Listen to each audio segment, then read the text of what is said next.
Leadermorphosis, the podcast exploring the emerging world of self-organizing teams and progressive organizations.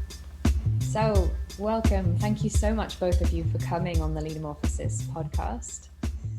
I thought we could start by maybe each of you could say something briefly about yourself and your relationship to each other.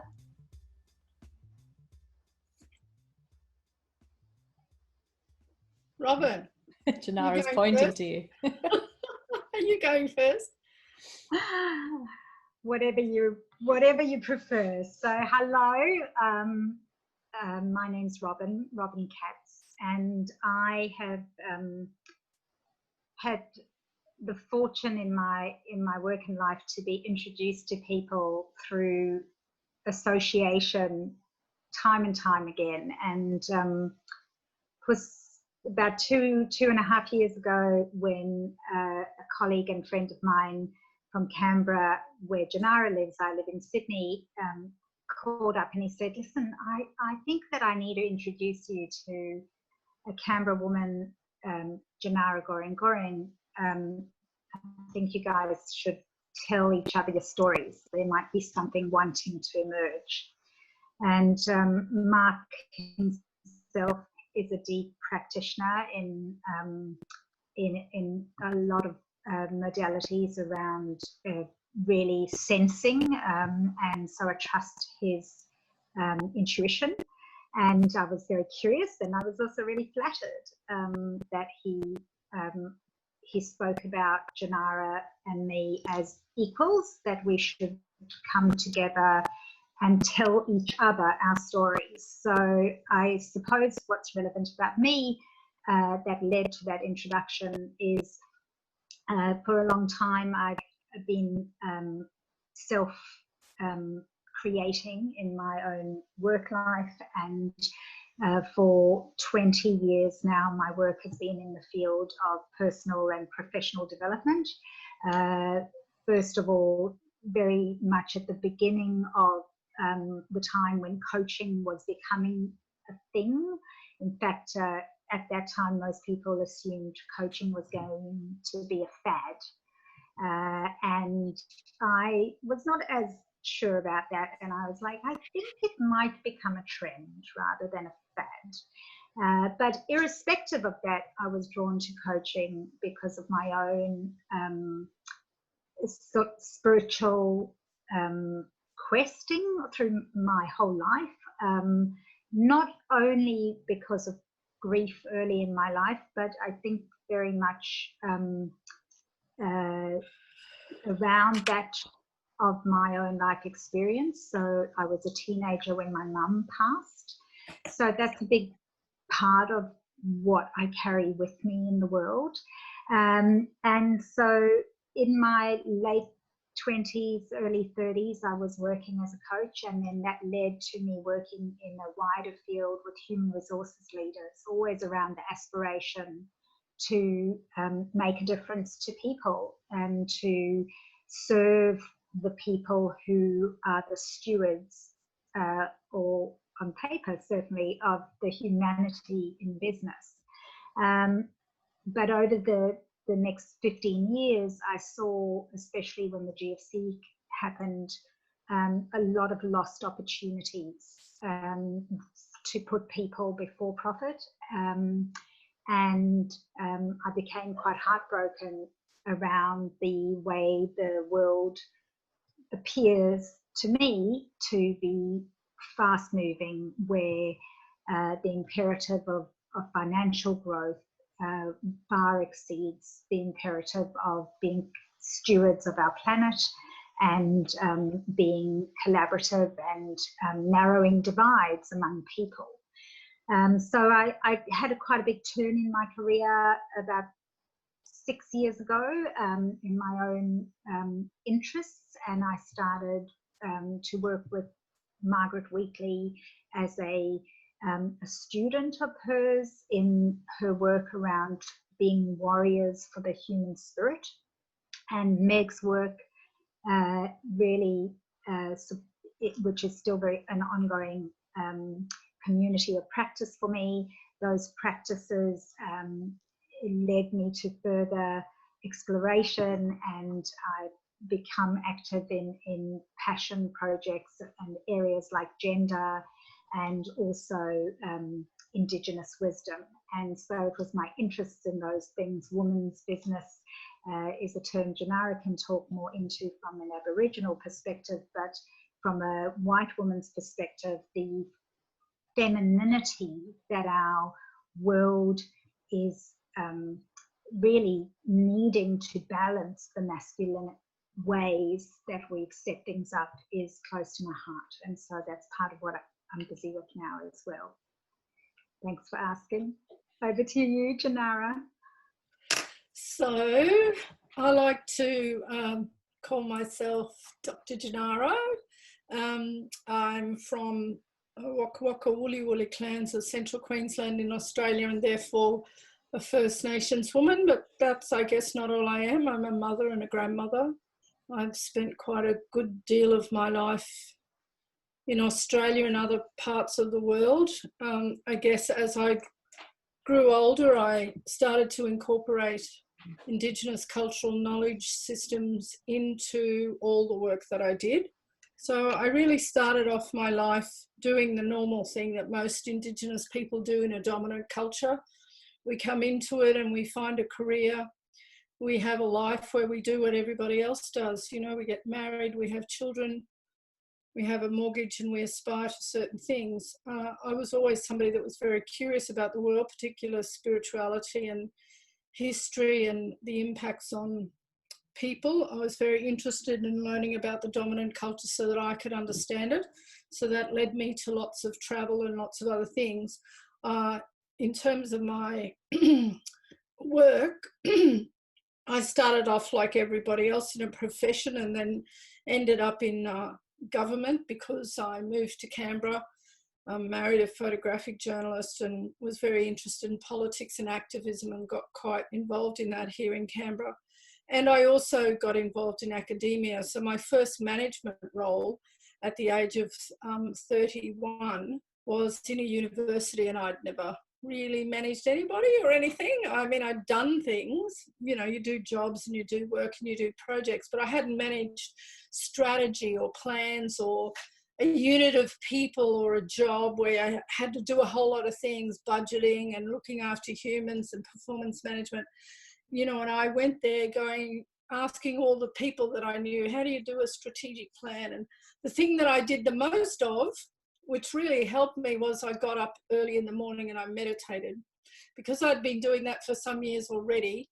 So I have a sort of dual spiritual life, Eastern form of meditation and my Aboriginality. So I use my ancestral connections and my meditation to ask the people in the other dimensions to help me be a good manager. And I was sort of led by that, really. And people came into my life who helped me do that job a lot easier.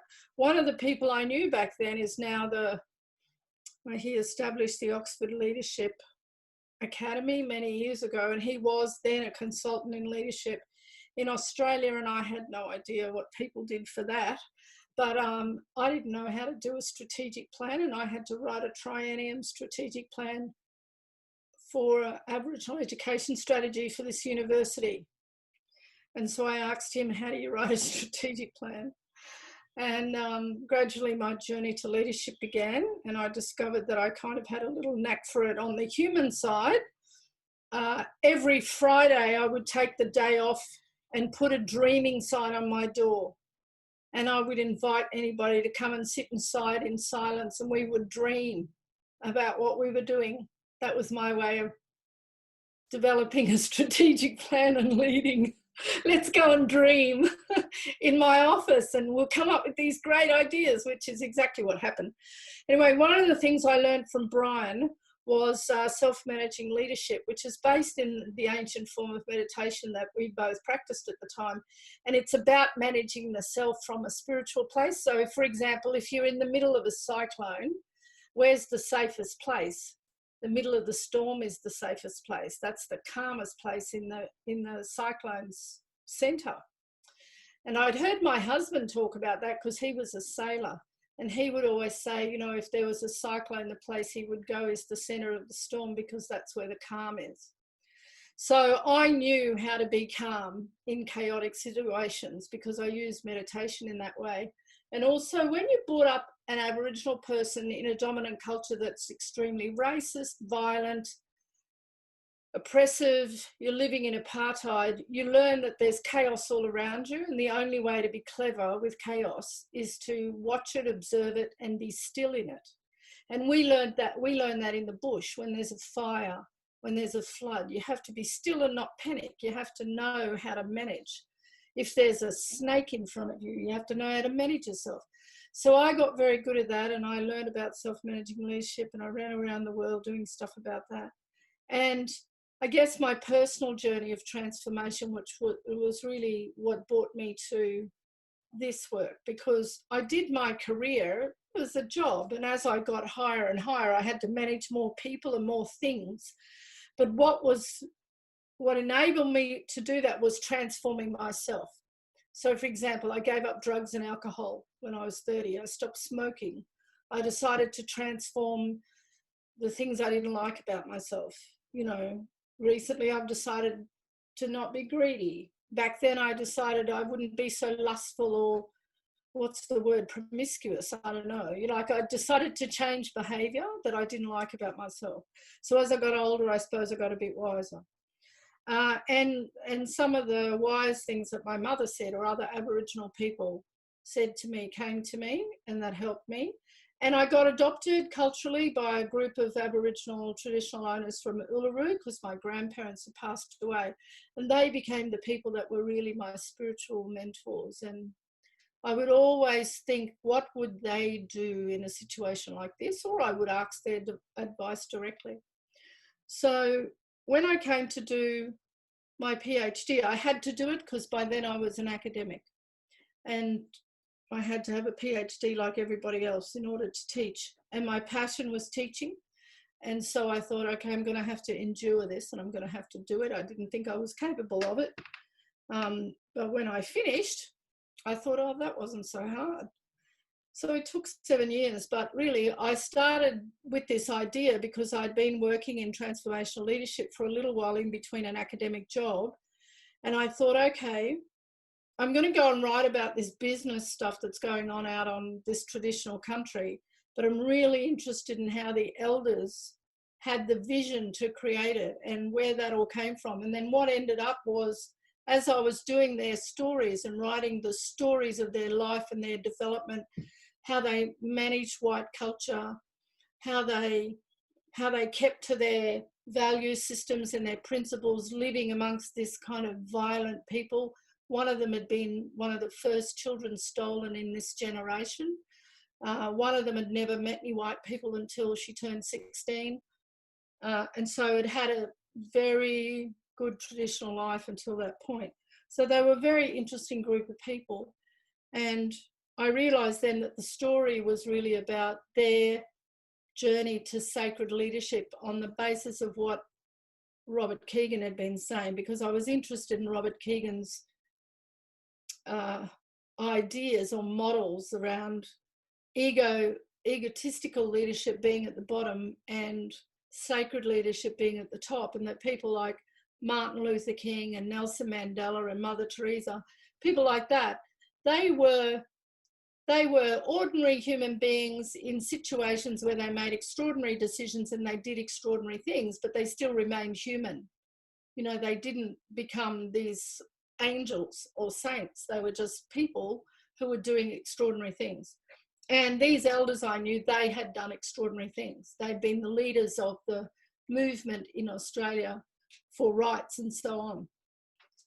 And they, by the time the older man had passed away at 88, 89, he would have been a sacred leader in this model. People came into his presence and felt transformed from the time they were spending in his presence. Same with Barbara Jikatu, my grandmother. They feel transformed in the time they spend with them. And that's one of the things about a sacred leader. You know you're being transformed because they're not talking about themselves or what they did. They're just being who they really are. So it's their personality, their traits, their value systems, their way of being, and their wisdom of knowing comes out in their practice and action of doing as a human being. So that's where the study came from. And then it was also a transformative journey for me, because then I also looked at my own story in the process of it. So, and then my own personal story has been a journey of recovery my whole life, from being sexually abused by Catholic priests at school. So that whole recovery therapeutically has been a great journey, which has helped with this idea of sacred leadership. For me personally, because I'm very interested in becoming just like them. And one of the things that Kumanara Randall had done was he had addressed the things in himself that happened to him during his acculturation to white culture, like being stolen as a young baby from his mother. He let go of that anger. He used to petrol sniff, you know, he used to drink, he used to be violent. He let go of all of that, and he completely transformed himself to a very harmonious and gentle human being by the end of his life. Didn't mean he was a saint, but it meant that he had worked on that. And so I was interested in doing that. So I have elders in front of me that I want to become like. And that's the nature of our culture.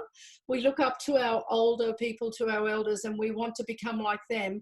And then when we get there, it's our job to do that for the next generation, to be there for them, to be the embodiment of the value system in our culture, so that the young ones go, oh, that's the way you do it. That's how you do it. It's not that hard. I can ask my auntie, you know, Auntie Tjanara, how did you do that? So we're just there for them, whether they want to ask us anything or not. So I like that idea of sacred leadership and the qualities of sacred leadership. And the PhD was really to explore that. And so I did discover that Aboriginal culture has a form of bringing up people to become sacred leaders, and that it did not get destroyed or interrupted by colonisation or by the loss of one clan's knowledge, because it can be done cross-clan. So there were lots of findings, but that was a couple of the main ones and the sort of unexpected ones. Yeah. So that's me. Wow. Thank you so much. Gosh, there's so much richness in what you both just shared. I guess one thread I wanted to pick up is this one of sacred leadership, and perhaps to share some more with listeners about what sacred leadership is, and what you discovered in your PhD in terms of Kegan's work, and also in terms of eldership and what you learned from eldership in your Aboriginal culture. Yes. So really the term sacred leadership is really comes from, he's got a model that's like a triangle, like a hierarchical model really. I'm trying to think of how does it go in a circle. I'm going to get that. But at the top of the model is sacred leadership. And at the bottom of the model is egotistical leadership. And then there's socialized leadership. And then there's independent and interdependent or integral, and then sacred. So what he discovered after doing research with a range of people, but 3,000 businesses in one research area, 3,000 businesses with CEOs and leaders in America, Northern America.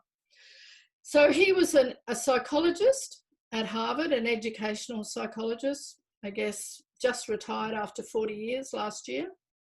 One of the major 360-degree leadership things that is used by large companies, called the Leadership Circle, came out of the work that Robert Kegan did. The people who developed that 360-degree worked with Kegan, and Kegan often talks at their conferences. So egotistical leadership is, there's traits of egotistical leadership. So when you're thinking about it, it's really like, it's all about me and it's my way or the highway, essentially. So it's about what I can get out of something. Where's my name going to go up in lights, etc., etc. Socialized. So there's about 15% of people at the egotistical leadership. Socialized is about my position in the world and the things that I have. So I'm the vice president of the Coca-Cola company, and my whole identity is in the things I have, where I live, my class, my race, my my gender, my sexuality, whatever it is, but that's my identity. So I'm not looking internally into anything spiritual at this point. I'm going, yes, I drive a Lexus, I live in Marin County, I'm the vice president of Coca-Cola, everybody looks up to me, and I'm socialized, and so I'm looking at other people to look at me and give me accolades because of that. And I do things on the basis that I'm having these socialized relationships with other people, and that's what's important to us, whom I'm married to, how many kids I have, the schools they go to, this kind of stuff. So it's about classism in a sense. Independent is when I start to recognize my values. I start to live by a value system, or attempt to. I start to realize there are boundaries to things. There's right and wrong, there's morality, and there's boundaries. So am I going to act out of greed? Am I going to play the stock market in the wrong way because I want to make a lot of money? No, I'm going to do something different here. So they start to think about how everything in the world is affected by our actions and by the things we do. So they're starting to think outside the influence of other people, and other people are not influencing them so much. They don't need to follow, Donald Trump down that track. They can make their own track and decide what that track's going to be. But it's really about boundaries and values in a lot of ways. And independent thinking, starting to think myself. The next level is about seeing the systemic interconnection of everything. So the environment, relationships, work, life, people, animals, flora, fauna. These things are all related, and it's important that we think of them in that way, and that if I move something over there, it's going to affect something over here. So the whole ecological system of the world and humanity is impacted by these things. So we are all interdependent. And I've got to think of my actions and its effect on everything, not just one little thing. So we really reach a sort of high level. And at this point, spirituality comes into the mix. I'm looking at my values, which is part of a spiritual way of being, but now I'm deeply looking at how to be, in capital letters, in that way. And then, of course, that moves you into sacred. So Kegan said that 1% of the world becomes sacred. 8% of the leaders he did the research with, who were CEOs of companies, were sacred leaders. 8% in the whole group in the world that he looked at. He aligned this with family development, family systems development. So in your family of origin, your mother and your father and your immediate family, you grow up. Now, I'd already learnt this stuff, so I was very interested. I'd already learnt that there were 4 sorts of problem families, and that I had discovered a 5th one, which was colonised Indigenous families, because the behaviour patterns of the children of colonised, acculturated Indigenous family is the same behaviour patterns as children of alcoholics. So in the modern Western system, we have 4 types of problem families, that is dysfunctional families, where there's alcoholism and addiction present. So dependency, whether it's to chemicals, alcohol and drugs, or to processes, gambling, sex, love, romance. Then there's psychological, mentally ill families, where parents or someone in the family is and needs support and care. Then there's the sexually abusive family, the physically, sexually, abusively, emotionally violent family, where the parents are, or one of the parents are, and the other one's codependent. And then the religious fundamental family. And then I added on the colonised, acculturated family, because I had worked in the field of therapy and I understood it. So then what Kegan did was he said that Erik Erikson, who was a student of Freud and taught at Harvard, he had created a human development ladder.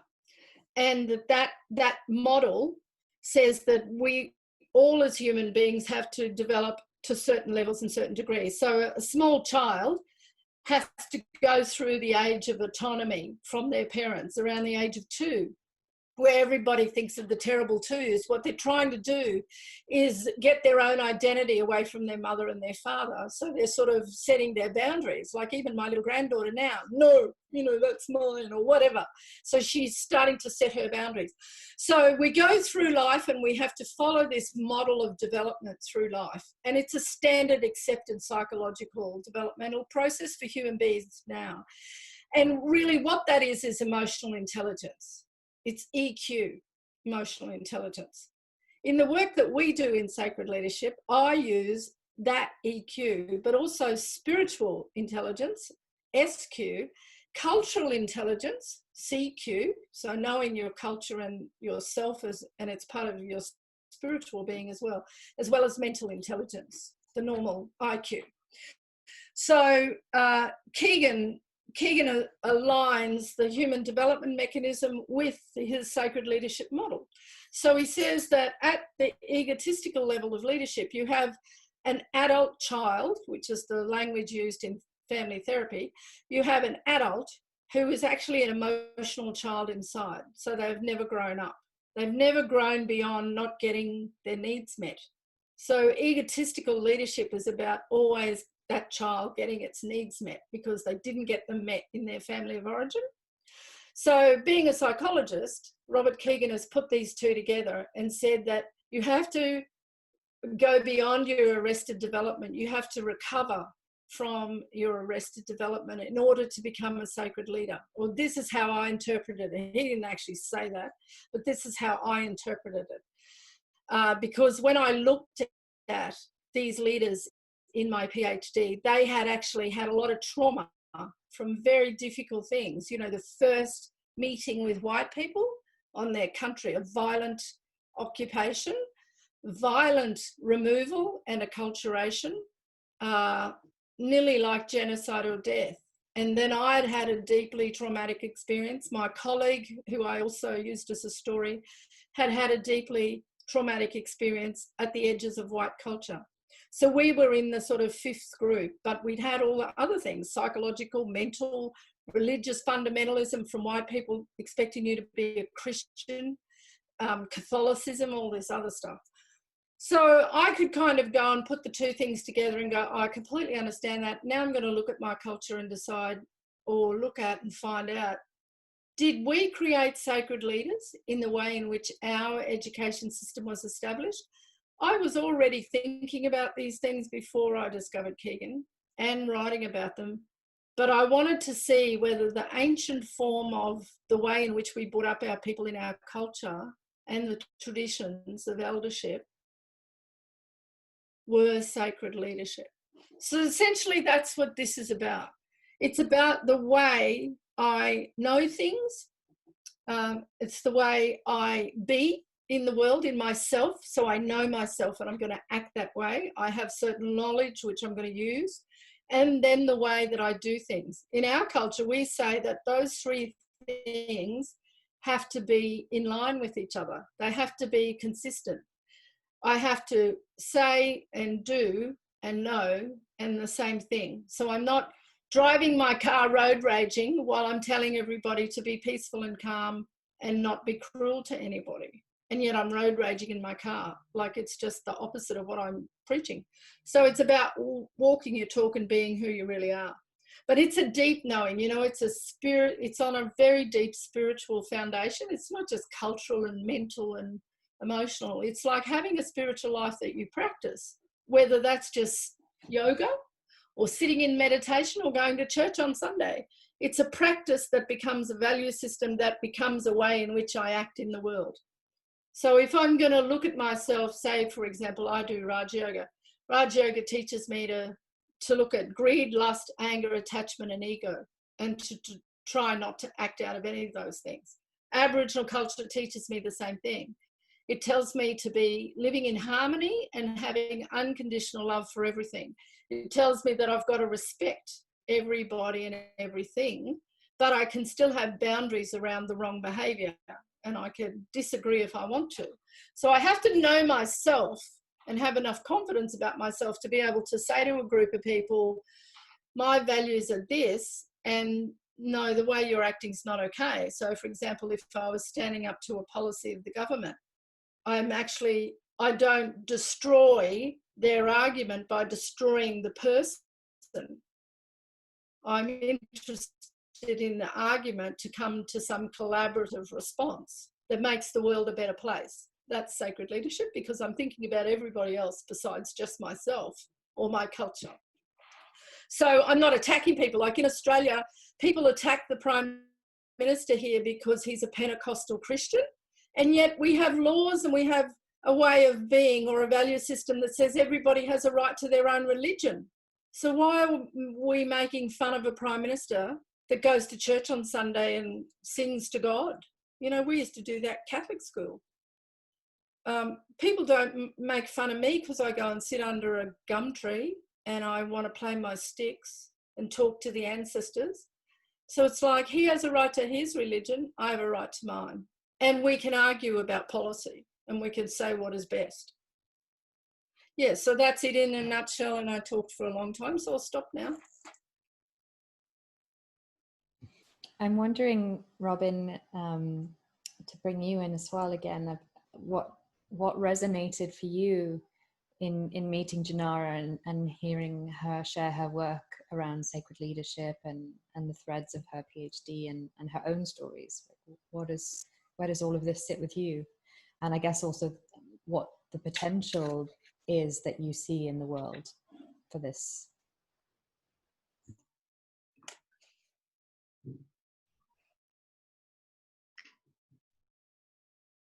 I think that as I've studied my own habits more and my conditioning, one of the things that's really a learning edge and difficult for me is around getting really excited about concepts and about the intellectual of things. And in the world of, human resources and management practices, and there's lots of endless books and advice on, how to do this and be that. But I'm a learner through direct experience. I learn through doing, and I mainly learn through stuffing up. But I come from a very real family. My dad and that side of our family are long-standing sort of old-fashioned entrepreneurs. And my dad always said he had to cheat to finish school because, there was no way they were going to let him out. So, but he just had to get out, and he became a very, very respected and successful business person in his time. And so the sage advice that he has offered me, I call on, and I think when Tjanara talks about calling on ancestors and what would they think and what would they say, and even though my dad's great, he's local and we talk most days, but we can conflict and we do have different worldviews, but his wisdom has a real truism to it. And I hear myself quoting him often and think, oh, isn't that interesting? He drives me crazy, but I do draw on his wisdom. And a lot of that actually comes from having grown up with a strong cultural identity myself and in our family system. So my lineage, I was born in apartheid South Africa, born a white girl. And I think that's something that on a healing level is really relevant around the work that I get invited to occasionally do with people like Tjanara around racial divide. I mean, if women of colour and white women can't work our shit out, like there is really no hope in this world. So I'm really conscious of that, of my my origins, but the part of my origin that is really stands me in very, very deep ground is that I have a Jewish lineage, and there's no fundamental religiousness in our family at all. Bless my dad, he would say God schmod. But our cultural identity is so entrenched, actually, and at times, age-appropriate times in my life, I really rejected that. I didn't want to have to be labelled as anything, let alone, you know, a Jewish South African white girl. But as I've matured and moved, especially into my own parenting, so 13 years ago when I really started my journey towards motherhood, that sense of cultural knowing of myself had a whole different value proposition. And nowadays, especially in the world that we're in right now, a lot of my friends who have not got cultural grounding, they've grown up in a very sort of white Anglo-Saxon experience, they often express the longing for having cultural ritual and practices and wisdom that they can really draw on in any situation.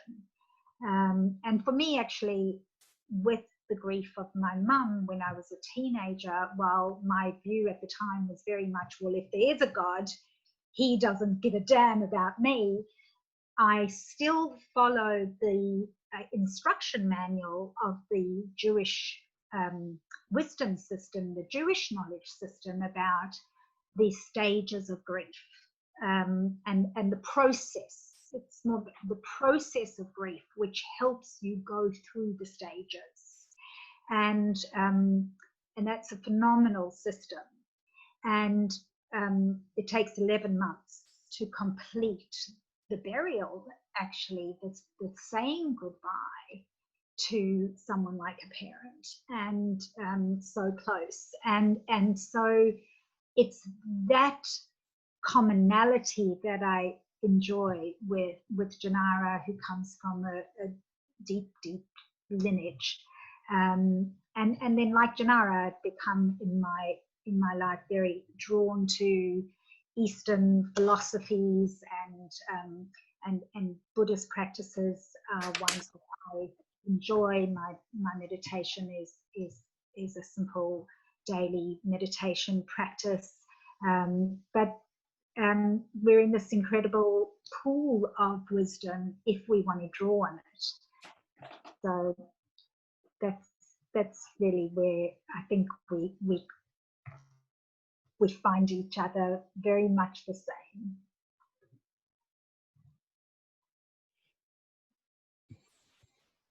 Yeah, thank you. There's so many threads up in the air that I would love to draw on.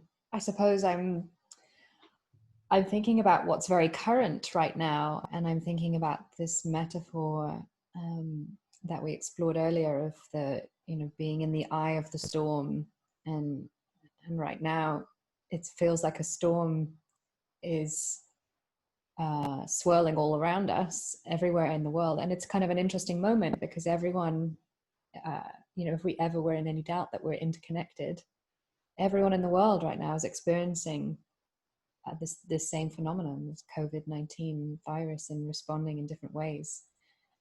And I'm looking at you both and wondering in the personal transformational work that you've done, and also in the threads of leadership that you've explored. And it seems like a theme here is about resilience, perhaps. I'm wondering what you make of COVID-19 and what's needed in the world, perhaps for all of us in our own personal transformation journeys, in our own leadership journeys. I realize that's a very big question.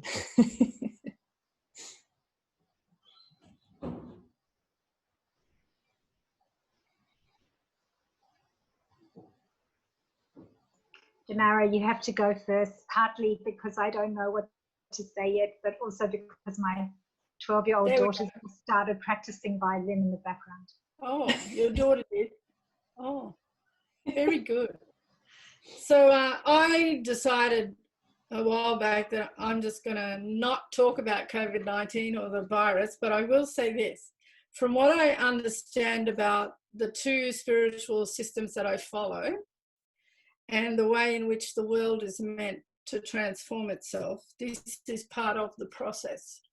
So one of the things that our elders used to say many years ago and still do is that eventually if you keep destroying the world, if you keep putting rubbish into something, it's like you put rubbish, like if you keep putting rubbish into something, eventually it's going to all just up. And it's like a human body. We see the earth as a human being. If you clog its systems up, its rivers, if you clog up the earth, if you clog up the water systems, if you do destruction all the time and you dig stuff up, the earth is going to respond in a certain way because it's like a human, it's going to get sick. So they often in Australia talk about how Aboriginal people are sick because the land is sick. And so I want to make this analogy that the earth is sick, and we know that because of what's going on. And the earth is saying, enough already. I think I've just had enough of you, mob, doing what you're doing to me. So we're having a lot more natural disasters in the last year. We're having a lot more of these kind of things. So not only will there be an increase in those things, natural disasters and viruses and other things, there'll be an increase in violence. There'll be an increase in other things. You know, I've no doubt that one day somebody's going to drop a nuclear bomb on somebody else. But these things are meant to happen because the world is meant to go in a certain direction in order for its own transformation. So we have stories in our culture that talk about that transformation and talk about the things that come before it. So they're like signs, they're like little guiding signs. And so all I will say about this is it's a guiding sign. And there's just so much of it on television and everything now that I'm just living in a place where I'm just very calm about it.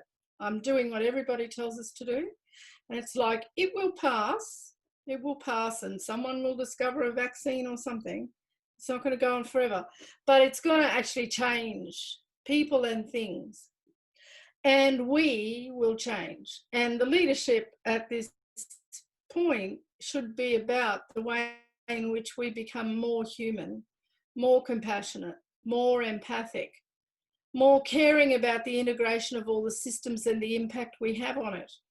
People even are becoming more caring about people they don't know anything about. I mean, people are being very caring about all the health people that have to look after everybody all the time. I've got a friend who's a doctor working in the hospital here. He's there every day. And we are going to become more caring about that. And then let's hope that we become more caring about the world and not see it as a rubbish pit that we can dump shit in. That we start seeing the world as something we have to really take care of and embrace with a lot of love so that it can nurture us. Because there's going to come a time where it won't be able to grow vegetables and fruit and things for us to survive. That the rivers will become clogged, you know, like our major river system here in Australia is completely screwed, starting to flow water now because the rain is coming, but it's been completely screwed for so long, and it only took them 200 years to do that, and yet we've been here for more than 100. We never screwed them up. So, you know, living with nature does say a lot about it, about how you can look after the earth. When they came to Australia, it was a pure environment, and in the 200 years, in a short time, they've really screwed it up. That's why we have so many bushfires and so much other stuff, because they don't know how to look after it. So my feeling is this is the time where, when we're in the middle of chaos, is when we start to learn to be calm and we don't panic. You know, so I didn't go to the supermarket and buy 1,000 bottles of laundry liquid or 10,000 packets of, well, I couldn't have carried them home, but, you know, I got the supermarket and there was no toilet paper. It was like, okay, well, there are other methods for things. We find other ways. I grew up in a time where you know, we didn't even have any of that stuff. You know, we had no technology. Mum lived in a tent. You know, milk came out of a goat. Didn't come out of a bottle. I never saw a supermarket until I was 5. You know, so we go back to more simple ways of being. And people are thinking, you know, do I really need that plastic bag now? So we're changing our behaviour as human beings, and let's hope, well, it is a bit too late, but anyway, we're trying. But the world's going to change and transform anyway, and there'll be a lot of panic, and those who are going to be ready for it will be okay. So that's what I think of that.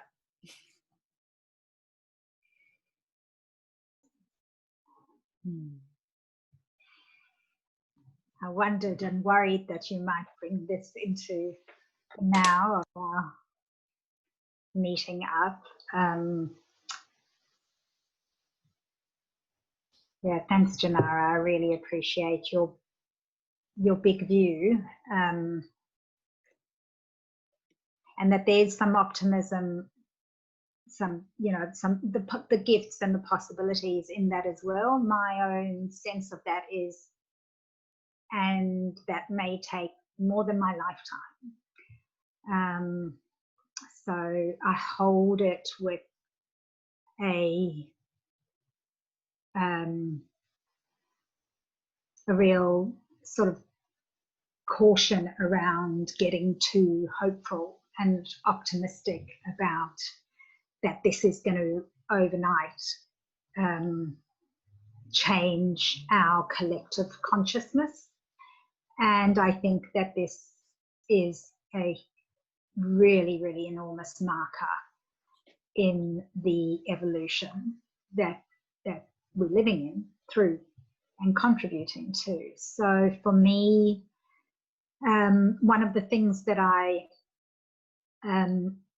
find a really good theory around change is the theory U model. So that's comes out of MIT and Otto Scharmer's work, and it's also very practical, which is why I like it, because it allows you to learn through doing. And in a very simple way, there's a deep U that one needs to journey down the U to get to the bottom, which is about presencing.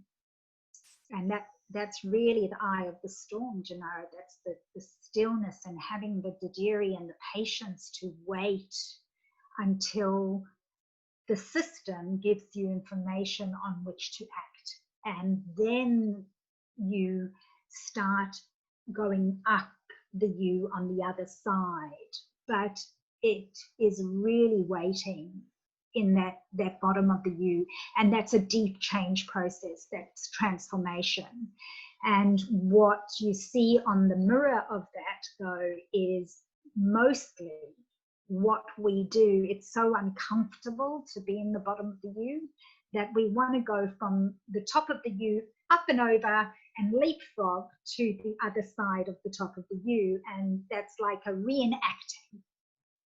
And so on a micro level, what I've already witnessed in the last couple of weeks is people basically transporting their crazy busy lives from being out and about to the online environment. And so I sort of note that, and I want to not be complicit with that. So in my community of practice, where we have a commitment to serve, we took a long time sitting with and feeling our own multitude of emotional responses and needing to rally our families and like trying hourly, daily to center ourselves, to be in that place of presence and to have confidence in our discernment around what is the action that is ours to take. And there's, of course, there's service to offer, but for me it's about, you know, putting on my own oxygen mask first And I think Tjanara spoke into that integrity of embodying before you can really be of instrument to others and guide others, that they'll be influenced by how you show up, not by what you tell them to do. So my focus has very much been on my practices. I've been meditating more than once a day, sometimes just micro meditations, but really encouraging in the Zoom meetings to bring that in for as many people as possible. And maybe I'll end with reading to you, if you like. I wrote a poem for myself. I think I wrote it for myself to be my sort of mantra for this time. I've called it Coronavirus Days. And if you like, I can read that in maybe at the end, but if you'd like me to, I'm happy to share that. And I think I could always email it out to you, but in the spirit of oral tradition, that the spoken word and Tjanara's culture is so fascinating from the richness of the oral tradition, and right now in the Jewish tradition, in the next 24 hours we're moving into the highest holiday of Passover, which is about the storytelling of the Exodus from Egypt, and that too is an oral tradition ritual, that we sit at the table with multi-generations, mostly. Not tomorrow. We're going to do it through Zoom, actually, with my cousins in Melbourne and my dad across the bridge, and we're going to have a bit of a crowd on Zoom to do the telling of the story of the passing out of Egypt into the Promised Land. So it took 40 years, but that's present for me at this time too.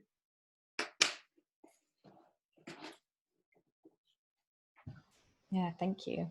I'm torn between saving your beautiful poem for the end and also so curious to hear it now.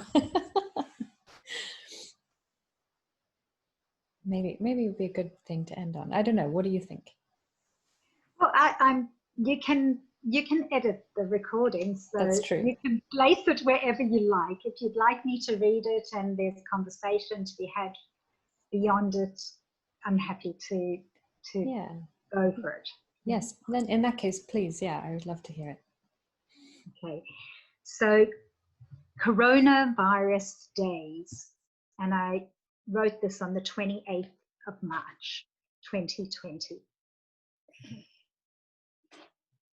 Nothing to dash off to do, no visiting granny, no sport, no lunch at a cafe, no parties, no unessential shopping, no play dates, no markets, no beach. The coronavirus has ceased our everyday life, and there is certainly no business as usual. Can I embrace this new openness? Can I hold my seat and stay present and grounded and listening? Can I wait with true patience? Can I help my peeps, my family, my women, my groovies, my witches and warriors to stay steady and steadfast too? What is this a time for? What is Corona inviting? Corona insists on humility. Corona is teaching equanimity, indiscriminate in its selection. Corona invites us to get out of our ways. Stop, it's yelled. Just stop. Don't overthink this. Simply stop.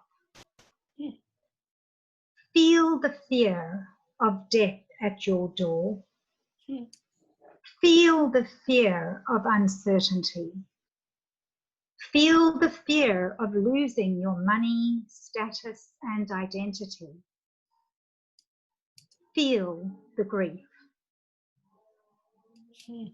Remember those you'd ignored and left behind because there wasn't time or they could not keep up. Reach into your heart before reaching out. Ask them to remember you. Realize they too have moved on, and it takes two to turn to each other. Forget your plans and let go of your strategies. They are no longer in context. Don't fall into the trap of strategizing anew too soon. These wheels have only just started turning, and the only assumption that will serve is to expect the exponential shifting to continue. Learn. Learn what you're curious about. Learn ways of being and living which will align with this time of great flux. Learn to love with all of yourself and talk with those you love in an unrushed and deeper way. Learn to enjoy solitude and silence. Learn to enjoy your own company. Learn to give and to receive without conditions, because that is the way life flows. Unleash your creativity. Let yourself dream, not of things to do or own, but of a better world and the role you might play towards it. Your vision is needed. Your love and light and commitment are all we can count on. My little boy said boo just at the end. I don't know if it came through on the recording, but I think that's great. It's perfect punctuation. Oh, that's wonderful. Thank you so much, Robyn.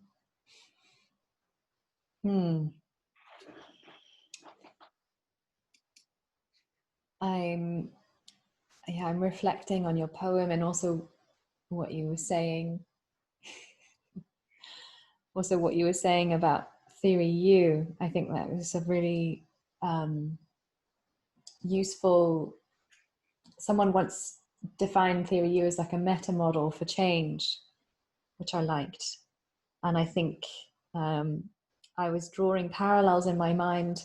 Many of the conversations I've had on this podcast with people who are on a journey to creating new ways of organizing together and new ways of being and working together. I think there are a lot of people who want to shortcut the U. They want to go from one side of the U to the other. And I think it is kind of painful to realize there is no shortcut, that you need to go down the U and to really stay in the bottom of the U. And I think your words there of like stop, stay comes to mind. It feels like such a powerful metaphor even for what's needed in so many different places in the world, but in leadership and humanity in general, I think. And I think part of that journey, part of that going down the U and presencing, there are so many things to transform. And I think there are all of these traumas. What I'm learning is that all of us, to greater and lesser degrees, have trauma in our lives that have informed who we are, how we show up in the world, how we show up in relationships, how we show up in an organizational context. And I think the lessons that both of you are sharing are, to my mind, kind of guiding points, signposts for some of the work, the inner work that all of us need to do if we really do want to shift how we are together. Then there's a lot of things to look at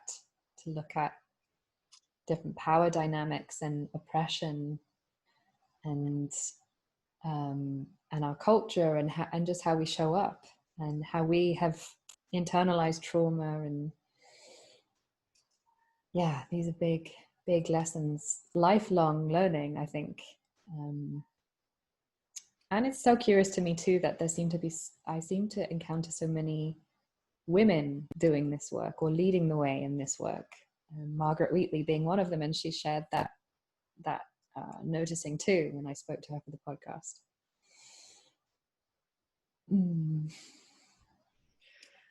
Yes, she's an interesting person. Like her stuff, I had one of her books and used one of her things for the end of my PhD. She has in her latest book, I forget what it's called, but it's about the Confederation of, in that one at the end of it. Who do we choose to be? It's about the Charter of the Iroquois Nation. So I put that at the end of my PhD because it was so, it was really profound, like it profoundly sort of touched me. And we don't have like a charter like that, you know, for our own culture. I really liked that they had this sort of set charter, the Iroquois Nation. It was really great to see. And I noticed my friend Brian Bacon, who owns Oxford Leadership Academy, quotes Margaret Wheatley a lot. So I guess it feels like we're wrapping up a little bit, and I'm wondering what feels right to share now. If you have any final thoughts or feelings or wisdom of any kind that you would like to share with listeners, because many people listening to this podcast are on journeys towards their own personal transformational development. Many of them are trying to shift their organizations. They're trying to be more human and conscious in their leadership. What do you feel called to share in closing? So I'm going to read you something, seeing we're all looking at poetry. I like poetry. So this is I write poetry and publish it. So this is one of the ones I like to share because it's about the law, which is sort of a guiding principle of my life. So it's called, They Whisper That Law. Land whispering stories, ancestors past reigning cross country, sharing, caring, knowing, calling to my soul. Kurumpa, Chukapa, Bayami, Pulka. Stories come from long ago, wandering, long dreaming tracks, smoothed over by bullock tracks. Marla gone, meat for dogs now. Sheep no use, just a woolly coat. Not like possum, eat 'em good, that porcupine, nice earrings too. Modern dancer now, black fella I am. Story come, story share. They whisper across time. Don't forget, say them old ones. Don't forget us. You, them, stories whispered. Songs sung, vibrate that corroboree dance under my feet. Sun streams, rainbows down my cheeks. Bless my heart, bless my life. They give me joy, love, in the pain, longing, always longing. Never leave me, them old ones. Even when I leave them, they come. Don't want me forget that business, that chukapa, that kurumpa, that bayami, that law. Thank you. The end. The end. The end.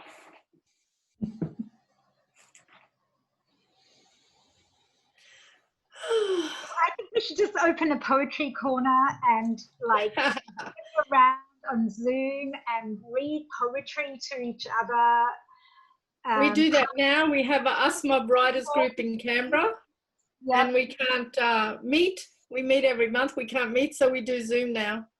Oh, can I come to the next one? We'll have to ask if you can come. Like, there are no geographies anymore. So it's so catchy, actually, when one person starts reading. And Yeah, poetry. yeah, so I think for me to finish up, I do feel Meg's presence and filled with my own grounding in her way of teaching, and some of those teachings are her own, but one of the things that she does so remarkably, which Tjanara's spoken to, is she curates other people's wisdom. And now I'm caught because I've got two things in front of me. One of them is a really brief quote that is in the book that we've just spoken about, Who Do We Choose to Be, that Meg published in 2017. And that's calling me to read it. But another thing which probably is a heavier way to finish is around a piece of prayer that she shared, which is from a Jewish book called Kaddish, and Kaddish means to mourn. So again, you might have to do the editing, Lisa. I can share both and let you decide. Go for it. So let's start with the heavier one, and maybe we'll finish with the lighter one. So Leon Weiseltier, I don't know how to pronounce his last name, Weiseltier, and the book is called Kaddish, Kaddish. And this prose or piece is called Sink So As to Rise. That's great. There are circumstances that must shatter you. And if you are not shattered, then you have not understood your circumstances. In such circumstances, it is a failure for your heart not to break. And it is pointless to put up a fight, for a fight will blind you to the opportunity that has been presented by your misfortune. Do you wish to persevere pridefully in the old life? Of course you do. The old life was a good life, but it is no longer available to you. It has been carried away irreversibly. So there is only one thing to be done. Transformation must be met with transformation. Where there was the old life, let there be the new life. Do not persevere. Dignify the shock. Sink so as to rise.